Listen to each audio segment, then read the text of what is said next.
Baada ya klabu ya soka Yanga kuweza kuibuka na ushindi wa mabao 2-0 dhidi ya Azam FC katika mchezo wa ngao ya jamii, ambapo klabu ya soka Yanga imefanikiwa kutinga hatua ya fainali ya mashindano hayo. Sasa kupitia msemaji wa klabu ya soka Yanga ambaye ni Haji Manara, kwenye ukurasa wake wa Instagram aliweza kuposti picha ambayo klabu ya soka Yanga ilikuwa inashangilia bao la kwanza, huku mpiga picha akiwa amepiga hiyo picha huku mchezaji Faisal Salum Feitoto akiwa anaonekana. Sasa Manara ameweza kumpiga kijembe fulani hivi mchezaji Feitoto kwa kuandika yafuatayo kupitia ukurasa wake wa Instagram. Manara ameandika, alhamdulillah, mabata tuambieni mapema hili kombe, au maana safari ya kuchukua treble ndo inaanza Jumapili hii inshallah. Ole wenu kesho mjivunje, tunawasubiri kwa hamu tuje kuwala nyama. NB, ila hii picha tamkishenzi. Afu akaweka emoji mbili za kucheka. Zanzibar finalist hoi, eti alipanga akifunga ateteme.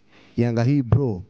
Hapa ni kwa kiasi fulani hivi Haji Manara ameweza kumpiga kijembe mchezaji Faisal Salum Feitoto, ambapo msimu uliopita aliweza kuichezea klabu hii ya soka ya Yanga, lakini msimu huu akasajiliwa na klabu ya soka ya Azam, ambapo hivi sasa anawatumikia wa lamba hawa. Sasa hapa Feitoto kwenye picha hii ameweza kuonekana akiwa ameshika kichwa chake na kama kujuta hivi kile ambacho kimetokea katika mchezo wa leo, kiasi kwamba akiwaza vitu vingi kwenye akili yake kwamba hii ni nini tena inatokea, mbona kama ni kadhia kwangu mimi, ambapo msimu uliopita nilikuwa Yanga lakini msimu huu niko Azam na tunafungwa mbele yao. Lakini hapa Haji Manara ameweza kupiga kama kijembe fulani hivi kwa mchezaji Faisal Salum Feitoto kuweza kuona kwamba amefungwa na klabu yake ya zamani ambayo alikuwa anaichezea, na kumbuka kuwa hakuondoka vizuri kutokana yeye alichokuwa anakidai kuwa ni haki binafsi ya kimaslahi, ambapo ilimfanya aweze kuhama timu kwa shinikizo na kwenda klabu ya soka ya Azam ambayo ilimsajili kutoka Yanga, na hivi sasa akiwa anatumikia wana lamba hawa